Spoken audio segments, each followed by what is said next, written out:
ব্যাংকে গেলে আমি টাকা পাই না, আমাকে টাকা দেওয়া হয় না, ঘন্টার পর ঘন্টা বসে থাকি। আমরা রাস্তায় দাঁড়ানোর মানুষ না, আমরা ব্যবসায়ী মানুষ, আমরা খেটে খাওয়া মানুষ। আমরা যখন টাকা রাখছি তখন তো আইনের কথা বলে নাই। সংসার চালাতে তো খুবই কষ্ট হচ্ছে, চাকরি করে চালাচ্ছি। আমি 1 বছর মেয়াদে রাখছি, আমার 4 বছর হয়ে গেছে, তারপর আমার গেলে টাকা দেয় না। নিজের জমানো টাকাই আজ নিজের নয়, চাইলেও তুলতে পারছেন না অসহায় আমানতকারীরা। অনিশ্চয়তা আর অজানা ভয় নিয়ে দিন কাটছে তাদের।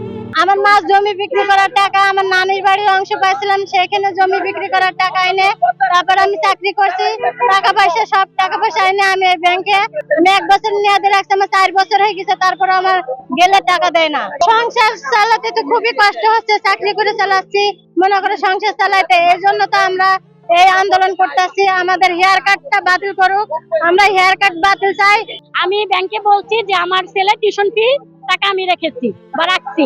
তো এখন বিগত 7 মাস যাবত আমি ব্যাংকে যাই, ব্যাংকে গেলে আমি টাকা পাই না, আমাকে টাকা দেওয়া হয় না, ঘন্টার পর ঘন্টা বসে থাকি। ম্যানেজার স্যার এবং যারা জুনিয়র স্যাররা আছে তারা কোনো কথা বলে না। যদি জিজ্ঞেস করি স্যার টাকা দেন কেমনে, কি টাকা নাই আপা, ব্যাংকে টাকা নাই। তাহলে ব্যাংকে টাকা থাকবে না কেন ভাই? ব্যাংক হচ্ছে বিশ্বাসের জায়গা। আমরা তো টাকা বিশ্বাস করে একটা লাইসেন্স প্রাপ্ত ব্যাংকে টাকা রেখেছি। আমরা যখন মন চায় তখন টাকা উঠাবো, যখন মন চায় তখন টাকা রাখবো, কিন্তু আমরা সেটা পাচ্ছি না। আমরা খুব নিরুপায়, অনেক কষ্টার্জিত টাকা, সাধারণ মানুষ আমরা, আমাদের টাকাগুলো ব্যাংকে রাখছি।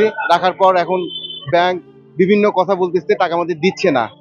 হেয়ার কার্ড থেকে শুরু করে অন্য বিভিন্ন রকম বাহানা কথা বলতেছে, বিভিন্ন আইনের কথা বলতেছে।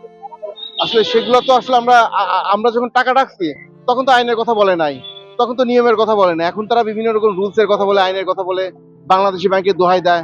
আমরা আমাদের ন্যায্য টাকা যেটা আমানতের জন্য রেখেছিলাম সে টাকাগুলো আমরা পাচ্ছি না।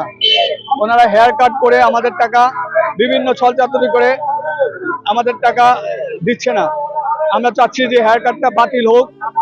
এই হেয়ার কাট বাতিলের জন্য আমরা আজকে এই রোদের মধ্যে নিজেদের কাজকর্ম ফেলে এই উত্তপ্ত রোদে রাস্তায় দাঁড়িয়ে আন্দোলন করছি। আমরা রাস্তায় দাঁড়ানোর মানুষ না, আমরা ব্যবসায়ী মানুষ, আমরা খেটে খাওয়া মানুষ। আমরা সবাই এখানে অনেক কষ্ট থেকে, দূর দূরান্ত থেকে, বিভিন্ন জেলা থেকে এসেছে অনেক আমানতকারী। আমাদের একটাই দাবি, হেয়ার কাট বাতিল করা হোক। হেয়ার কাট একটা কালো আইন, এই আইন আমরা মানি না। আমাদের টাকা সুন্দরভাবে, যেভাবে সুন্দর হয় সেভাবে আমাদের টাকা আমাদের কাছে ফিরে দেখ। হেয়ার কাট বাতিল আর লেনদেন স্বাভাবিক। হেয়ার কাট মূলত হলো 24 সাল 25 সাল আমাদের যে প্রফিটটা দেওয়া হয়েছে, এই প্রফিটটা এখন আমাদের দিতে যাচ্ছে না। এখন এই প্রফিট যদি না দেয় তাহলে এই ব্যাংকের সাথে কেউ লেনদেন করবে? লেনদেন না করলে 26 সালেও তো কেউ লেনদেন প্রফিট দিবে না। তাহলে 24 সাল 25 26 কেউ যদি প্রফিট না দেয় তাহলে এই ব্যাংকের আমরা মূল টাকাই ফেরত পাবো না। অতএব 24 সাল 25 সাল প্রফিটটাও দিতে হবে, 26 সালের প্রফিটটা যদি ঠিক মতো থাকে তাহলে আমাদের মাধ্যমে ব্যাংকে গ্রাহক আসবে। আমরা চাই 24 সাল পর্যন্ত প্রফিটগুলো ঠিক মতো দেখ, লেনদেনটা স্বাভাবিক, মূলত হেয়ার কাটটা বাতিল হোক, এটা আমাদের মূল উদ্দেশ্য।